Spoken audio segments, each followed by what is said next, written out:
Muy buenas noches hermanos, bienvenidos a nuestra reunión de hoy, martes, y estamos hoy iniciando una nueva serie de estudios en la primera carta del apóstol Pablo a los creyentes de Tesalónica.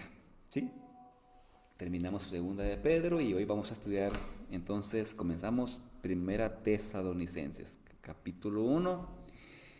Y pues, hermanos, esta carta es muy importante porque el mensaje que tiene es es un mensaje muy especial porque Pablo, el apóstol Pablo, escribió esta carta para una iglesia joven, para una iglesia que estaba de forma incipiente, estaba principiando en su vida espiritual, en sus inicios de la vida cristiana. Entonces, los temas que aborda son temas de mucha edificación. Yo creo que vamos a tener un buen discipulado, hermanos, en esta carta, en los estudios que si Dios nos permite poder concluir, quizás nos lleva pues un buen tiempo, ¿verdad? Algunos meses, porque quiero contarles que en algunos estudios vamos a abarcar muy poco, en otros pues un poquito más. En el estudio de hoy vamos a cubrir pues, pues todo el capítulo 1 de esta carta. Así que, hermanos, un poquito de trasfondo, así muy breve, porque me interesa ir al texto bíblico en esta oportunidad. Pues esta carta se cree que fue una de las primeras que el apóstol Pablo escribió desde la ciudad de Corinto. Pablo es el escritor, aunque ustedes van a ver ahí en la introducción que dice Pablo, Silvano y Timoteo a la iglesia de los tesalonicenses. Este Silvano que aparece acá es el mismo Silas, ¿sí? Silas, el fiel discípulo de Pablo, que siempre fue amigo y compañero de Pablo en su misión. Eh, y luego dice acá, y Timoteo que, como no es un estudio sobre Timoteo, ¿verdad? Pero entonces quiero acá brevemente aclarar, Timoteo es un joven discípulo también de Pablo. Timoteo era de madre judía, pero de padre griego. Eso lo sabemos por Hechos capítulo 16. Madre judía y padre griego. Este es Timoteo. Ahora, ¿por qué aquí Pablo en saludo pone a Silvano y Timoteo? Bueno, pues porque están con Pablo al momento de redactar esta carta. Así que los menciona aquí porque son eh, hombres que estuvieron de acuerdo con lo que Pablo escribió. Y además porque también fueron discípulos también de Pablo que también le ayudaron en el establecimiento de esta carta de Tesalónica. Así que Silvano y Timoteo están de acuerdo con lo que Pablo va a decir, están de acuerdo y por eso Pablo los menciona, ah, dirigiendo esta carta a la iglesia que estaba ubicada en la ciudad de Tesalónica. Tesalónica, hermanos, que era una ciudad muy importante de Macedonia, que fue donde estuvo el imperio griego del gran Alejandro Magno, el macedonio, ¿verdad?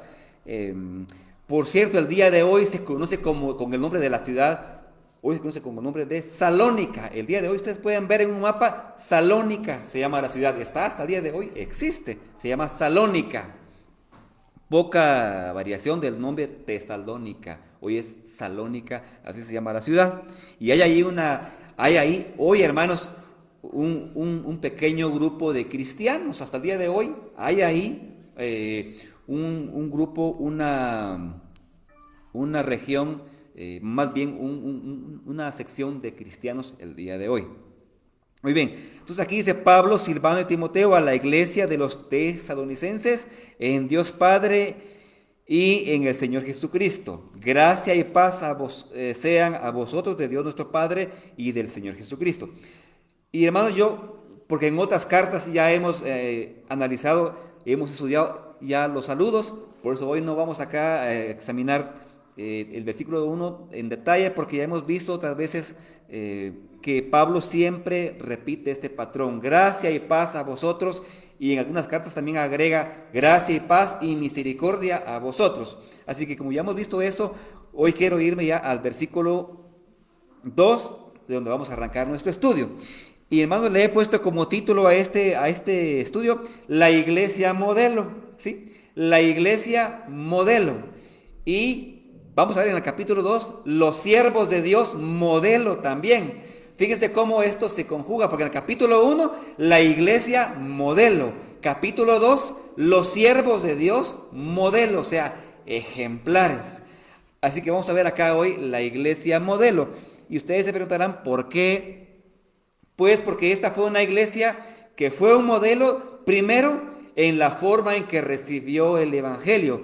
Y segundo, fue una iglesia modelo en la manera, en los resultados que hubo del evangelio. Así que vamos primeramente acá a ver en el versículo 2.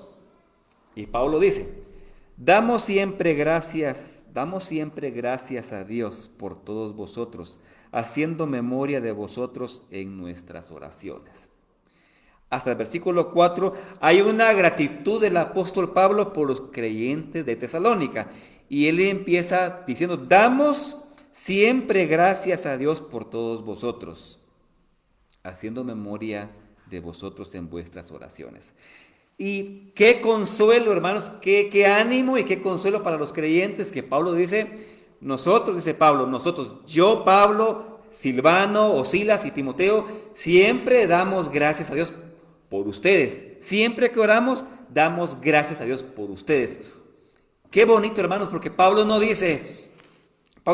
se expresa de otra manera, como diciendo: ay, qué bueno que ya no estamos en esa iglesia porque ya no soportábamos estar ahí. Pablo no dice: ay, qué bueno que ya nos fuimos de ahí porque esa iglesia, lo mal que era con nosotros. No, Pablo dice: siempre que nos recordamos de ustedes, es motivo de dar gracias a Dios porque nos recordamos lo bueno que eran ustedes. Hermanos, qué bonito es cuando un siervo de Dios, cuando recuerda un ministerio anterior, dice: siempre que nos acordamos de ustedes, damos gracias a Dios. Por lo bueno que eran, por lo noble que ustedes eran, siempre es motivo de gratitud a Dios. Para Pablo no es una carga, no es un cumplido solamente por quedar bien con unos hermanos, es que en verdad Pablo dice: nos acordamos de ustedes y damos gracias. En versículo 3. Y aquí en el versículo 3 hay tres cosas que Pablo menciona muy importantes, hermanos. Acordándonos sin cesar delante del Dios y Padre nuestro. Primero, de la obra de vuestra fe, del trabajo de vuestro amor y de vuestra constancia en la esperanza en nuestro Señor Jesucristo. Hermanos, hoy podríamos acá brevemente podríamos acá hoy hacer una pregunta en el versículo 3. ¿Qué es la vida cristiana? ¿Qué es la vida cristiana? Pues la vida cristiana se define como la obra de nuestra fe, el trabajo de nuestro amor al Señor y nuestra constancia en la esperanza. Dice Pablo acá: acordándonos sin cesar delante del Dios y Padre nuestro de la obra de vuestra fe. Y comencemos ahí: la obra de vuestra fe. ¿Cuál obra? ¿Cuál obra? La palabra obra, aquí, hermanos, la palabra obra aquí es muy importante. Dice Pablo: acordándonos delante del Dios y Padre de la obra de vuestra fe. ¿Qué es esa obra? Una obra que dice Pablo que es el resultado de una fe.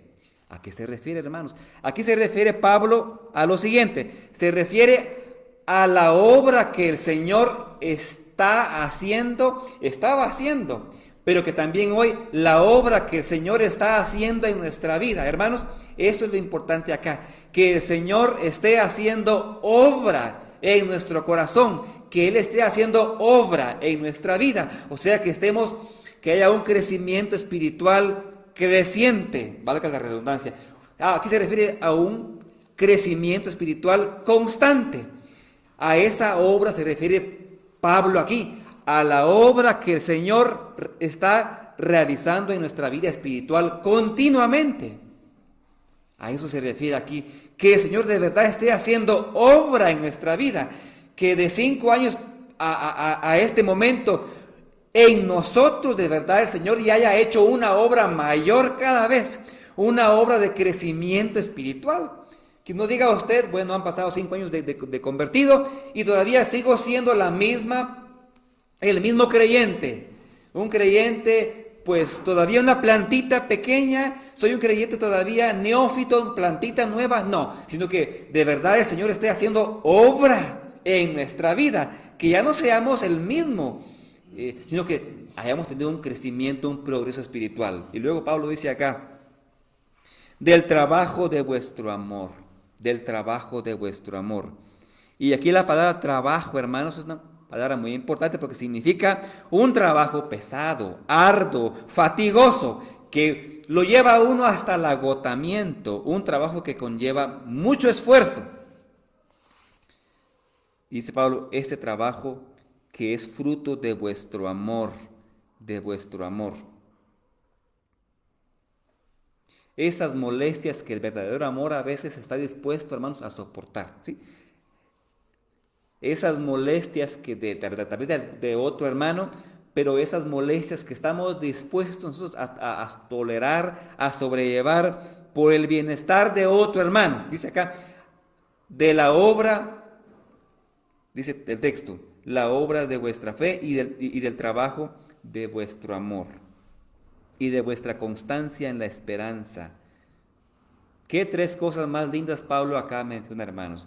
Que Dios esté haciendo obra en mi corazón cada vez más y que yo esté trabajando hasta la agonía. Acá un servir a Cristo que nos lleva hasta agonizar, o sea, es un ministerio hecho con esfuerzo, que produce agotamiento, que conlleva mucho esfuerzo, pero es por amor a los demás hermanos. Y luego dice acá, y de vuestra constancia en la esperanza. La palabra aquí, constancia, hermanos, es la palabra para paciencia. La palabra aquí, constancia, se puede traducir como paciencia. Paciencia. Y hermanos, tal vez quiero acá detallar un poquito y profundizar un poquito esta palabra paciencia, porque se recuerdan que en la carta de Pedro, segunda de Pedro, Pedro hablaba de tener paciencia, ¿verdad? Pero ahí hablaba de una paciencia con relación a los hermanos.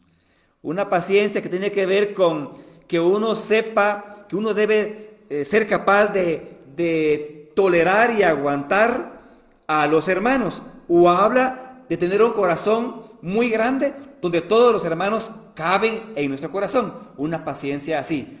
Pero aquí la palabra paciencia, aquí constancia o paciencia, es una palabra que se refiere a permanecer bajo un peso muy grande. Y quiero acá definirlo. Se refiere a esta paciencia, que uno está llevando una carga muy grande, pero que uno la aguanta con perseverancia y con tenacidad y con alegría, porque es una carga que llevamos, hermanos, en el Señor y por el Señor, ¿sí?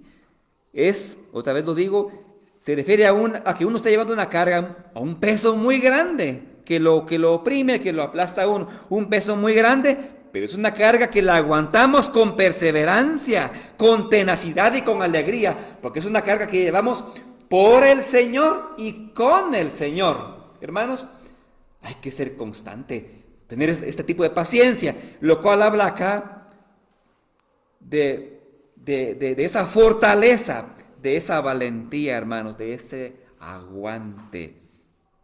Dice, constancia en la esperanza.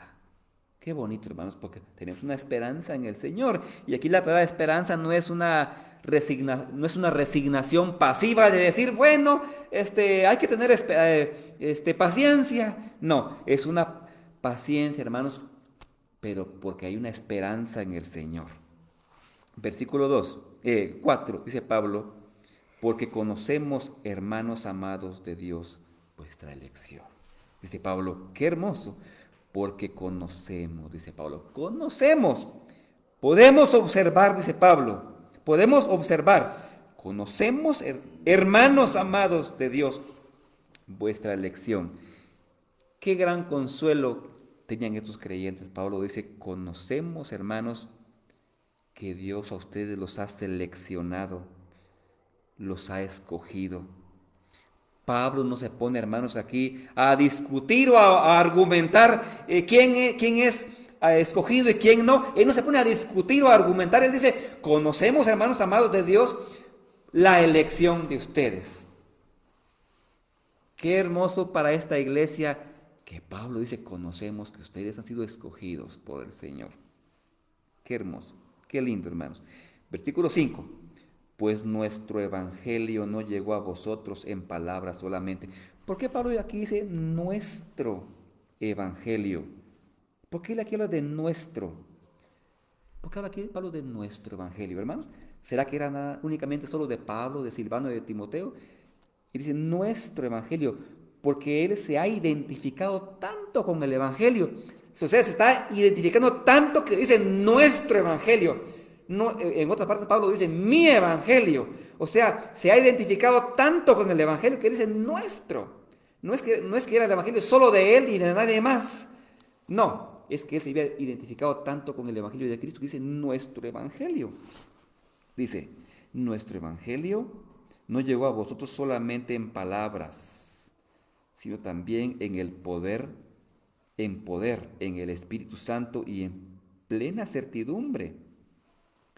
Como bien sabéis cuáles fuimos entre vosotros por amor de vosotros. Hermanos, aquí hay varias cosas muy importantes en el versículo 5.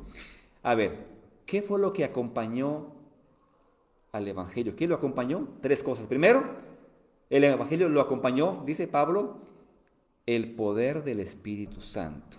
Pablo predicaba, pero el Espíritu Santo respaldaba y hacía que las personas estuvieran atentas al Evangelio. Primero, lo acompañó el poder del Espíritu Santo. Segundo, lo acompañó la gran convicción, la certeza que Pablo tenía. Pero tercero y más importante, lo acompañó el testimonio de Pablo. Hermanos, noten ahí, dice, como sabéis cuáles fuimos entre vosotros. Hermanos, presten atención porque esto es muy importante. La Biblia de las Américas lo dicen de una manera más literal. Pablo dice, ustedes saben qué clase de personas demostramos ser entre ustedes. Ay, hermanos, qué testimonio de Pablo. Miren, dice Pablo, ustedes saben qué clase de personas demostramos ser entre ustedes.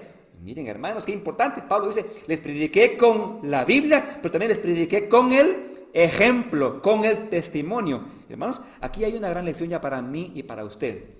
¿Qué clase de creyente demuestra ser usted? Aquí Pablo dice, ustedes saben, dice Pablo, ¿qué clase de creyentes demostramos ser entre ustedes? Ustedes lo saben. Así que yo puedo hacer hoy la pregunta a ustedes. ¿Cómo luce su vida espiritual entre las personas? ¿Es usted como Pablo? Un hombre con ternura, con compasión, con humildad, desinteresado totalmente en el dinero que los hermanos quizás le podían dar o algunas veces le dieron a él. ¿Somos nosotros así, hermanos? Pablo dice, ustedes saben qué clase de personas fuimos entre ustedes o cómo fuimos entre ustedes, qué clase de gente, de hombres demostramos ser entre ustedes. Hermanos, ¿cuál es la opinión de las personas que le conocen? ¿Qué clase de creyente somos delante de ellos? Así que, primero, hermanos, acá, esta es una iglesia modelo, primero, en la forma en que reciben el Evangelio. Ahora, en segundo lugar, es una iglesia modelo por el efecto que produjo el Evangelio en estos creyentes. Y comienza en el versículo 6. Y presten atención porque esto es muy importante. Dice, verso 6. Y vosotros vinisteis a ser imitadores de nosotros. Fíjense. Miren, esta es la iglesia modelo. ¿Y cómo comienza acá? Dice Pablo, ustedes y vosotros vinisteis a ser imitadores de nosotros y del Señor. Esta palabra imitadores sí que es muy importante. Voy a decir aquí la palabra griega porque la voy a explicar, no es porque nos querramos lucir, que sabemos, sino porque aclara mucho.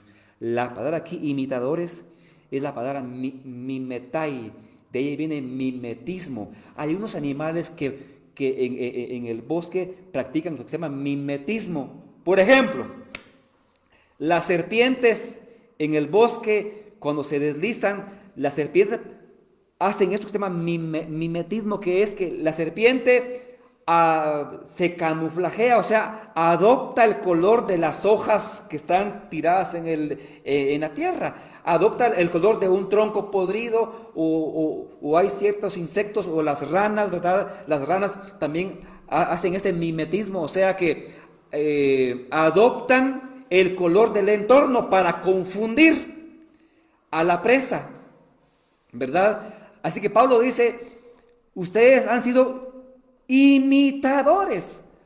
¿Cuál es el punto acá? El punto acá, hermanos, es de que las personas, en verdad, cuando hablen con ustedes como creyentes, las personas se confundan y digan, es que hablar con ustedes es como ver a Cristo. Es que hablar con usted es como ver a Cristo. O sea que en verdad provoquemos esa imitación, que imitemos tan de cerca a Cristo que la gente diga, es que verlo a usted, es que oírlo a usted es como oír a Cristo. Hermanos, que en verdad, así como estos animalitos se camuflajean en el bosque, toman el color, ¿verdad? Estos animales toman el color de las hojas o de un tronco, ¿verdad? Lo hacen para confundir a su presa.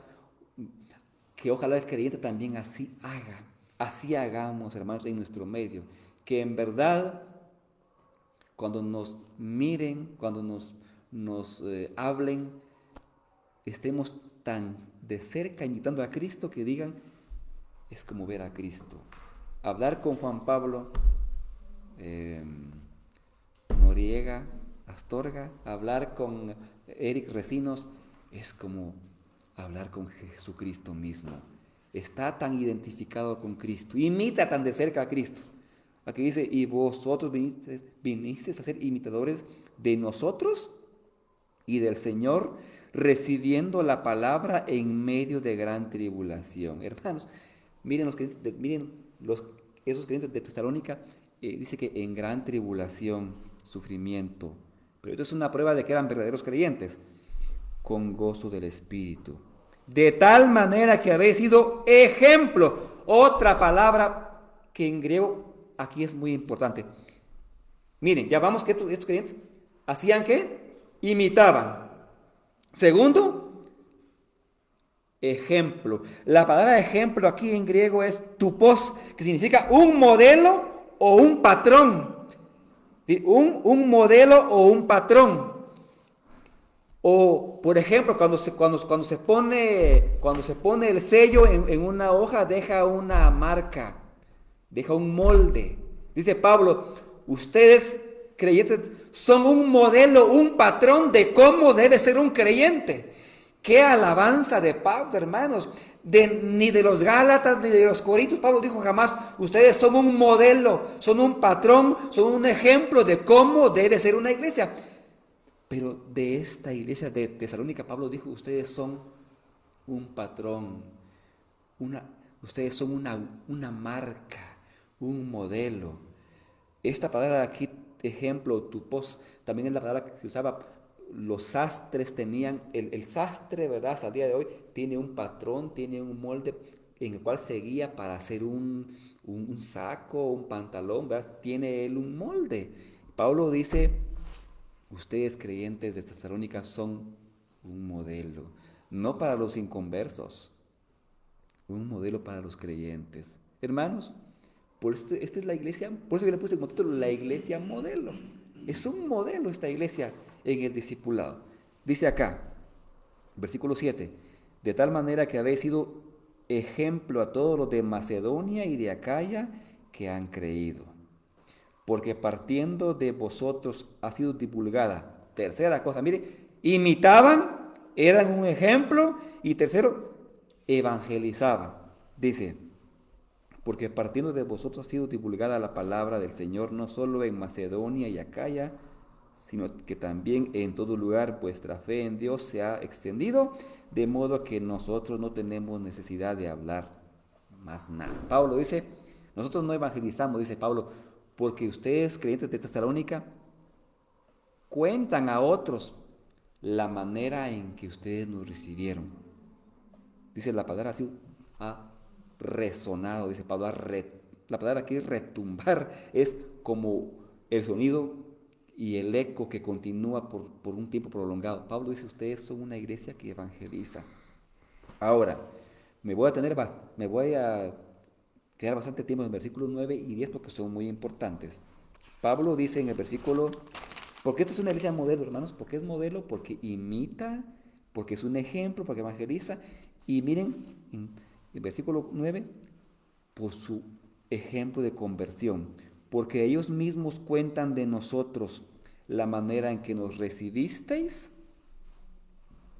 y cómo os convertisteis de los ídolos a Dios para servir al Dios vivo y verdadero.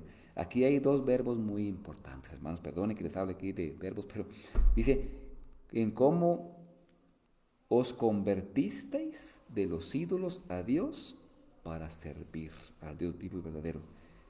Esos creyentes se convirtieron, ¿de qué, hermanos? ¿De qué? En este caso de los ídolos. La palabra convertirse, la palabra conversión significa cambiar de rumbo. Darle la espalda a la idolatría, en el caso de ellos, darle la espalda al pecado. Cambiar de rumbo, darle la espalda al pecado, volverse al Señor. Y no es que ellos dijeron, ya estamos cansados de idolatría, ahora vamos a probar con el Dios de los cristianos. No es que, como ya estamos hastiados de ídolos. No, es porque viendo que Dios era el Dios verdadero, se convirtieron. Ahora, esta conversión, hermanos, de los ídolos es muy importante, porque uno lo lee y uno lo lee y uno cree que esto fue tan fácil, pero hermanos, aquí hubo una ruptura de relaciones, los creyentes, una ruptura de relaciones quizás familiares, comerciales, sociales, o sea, ellos tuvieron ellos que dejar tal vez sus reuniones sociales con sus amigos, ¿verdad? Que iban a adorar a los ídolos. Ellos mostraron lealtad al Señor, se volvieron de los ídolos. Hermanos, nosotros somos creyentes y ustedes dirán, somos creyentes y nosotros no tenemos ídolos, somos una sociedad moderna, no adoramos ídolos. Aquí una definición muy sencilla y práctica de qué es un ídolo. ¿Qué es un ídolo? Oigan estos verbos. Ídolo es cualquier cosa que yo amo más, temo más, sirvo más, valoro más que el Señor. Entonces, un ídolo es aquello que yo amo más, que yo temo más, que yo sirvo más o que yo valoro más por encima de Dios. Eso es un ídolo, cualquier cosa. Aquello que yo amo más, tengo más temor a eso, sirvo más o valoro más. Eso es un ídolo. Entonces, hermanos, estos cuatro verbos, ¿verdad? Aquello que yo amo más que a Dios, que yo temo más que a Dios, que yo sirvo más que a Dios o que yo valoro más que a Dios, eso es un ídolo. Así que no diga usted, como no tengo en mi casa ahí, pues un muñeco ahí, eh, un ídolo de esa forma tan rudimentaria del siglo pasado. No, hermanos. Hay ídolos muy sutiles en nuestro corazón. Así que usted sabe cuál es su ídolo. Eh, pueden ser, pueden ser cosas buenas. Puede ser, puede ser el amor a los libros. El amor a los libros, adoro los libros, la música, eh, puede ser, amo más las reuniones sociales los domingos. No voy a ir al culto porque me invitó mi amigo y prefiero estar con mi amigo o irme de viaje con mi amigo. Eh, Hermanos, ¿qué debemos decir? Hermanos, disculpe, pero hoy estoy ocupado, no le puedo, hoy vamos a ir a la iglesia. Así que dice que estos hermanos se convirtieron de los ídolos para servir. Muy bien. La palabra servir aquí es muy interesante, hermanos, porque la palabra aquí servir es la palabra que se usa para hablar de cómo servía un esclavo en aquella época. Un esclavo. ¿Cómo servía un esclavo, hermanos? Era una entrega total a su amo, incondicional. Era tan deseable para él. El esclavo no podía reservarse ni un minuto de su energía. Todo su tiempo, todo él era para su amo. Un amor y una lealtad. Aquí es servir como lo hacía un esclavo, voluntariamente y con amor a su amo. Pues hermanos, para eso nos hemos convertido, para eso nos convertimos a Cristo, para servir al Dios vivo y verdadero. Dice acá. Entonces, la iglesia modelo, mire, está en espera del Señor. Por eso yo le puse la iglesia modelo, mire, porque imita al Señor, porque es un ejemplo, porque evangeliza, porque disipula, porque hay una conversión genuina y porque está en espera del Señor, dice el versículo 10. Y esperar de los cielos a su Hijo, al cual resucitó de los muertos, a Jesús, quien nos libra de la ira venidera. Esta iglesia modelo, porque hermanos, está, la palabra esperar aquí es muy interesante, hermanos. La palabra esperar es muy importante porque es una palabra que significa pues, estar como de puntillas y con el cuello estirado. Como cuando usted alarga el cuello, se asoma a la puerta y estira el cuello porque usted está esperando, anhelando la llegada de esa persona, de esa visita especial. Usted está esperando con paciencia, pero con confianza, esperando el momento en que viene esa persona especial. Así que los creyentes estamos en espera del Señor. Seguimos en espera de Cristo, hermanos, de nuestro Mesías, de nuestro Salvador Jesús. Dice, y esperar de los cielos a su Hijo, al cual resucitó de los muertos, a Jesús, quien nos libra de la ira venidera. ¿Y cuál es la ira venidera? Por eso creemos que la iglesia no va a pasar la gran tribulación. La ira venidera es la semana 70 de Daniel, la gran tribulación. El Señor nos va a sacar, nos va a llevar, hermanos. Él nos va a librar de la ira venidera. Dice en Apocalipsis 3:10, por cuanto has guardado la palabra de mi paciencia, también yo te guardaré de la hora de la gran tribulación que ha de venir sobre el mundo entero, sobre los que moran en la tierra, dice. No dice sobre la iglesia, dice sobre los que moran en la tierra. Ahí la palabra morar significa aquellos que han hecho de este mundo, aquellos que están pegados a este mundo, que no les interesa el cielo, no les interesa el cielo. Aquellos que están amarrados, atados, pegados a este mundo. Ahí la palabra morar en la tierra se refiere a alguien que está amarrado, atado, que no le interesa el cielo, ni quiere ir, ni le interesa el cielo, no le importa, no quiere. El creyente no es uno que mora en la tierra, es un peregrino que está de pasada. En cambio, el no creyente es alguien que mora, que ha hecho de este mundo su habitación y que no quiere salir de acá. Usted y yo queremos salir de acá. Y dice acá el texto, quien nos libra de la ira venidera. Y es que la palabra venidera aquí significa que está viniendo, que está llegando. Viniendo o llegando, que ya está, que ya viene. Así que hermanos, vimos brevemente hoy el capítulo 1 de esta carta. la iglesia modelo. ¿Por qué? Por la forma en que recibió el Evangelio. Pero segundo, y la iglesia modelo por los resultados o los efectos que produjo el Evangelio en esta iglesia.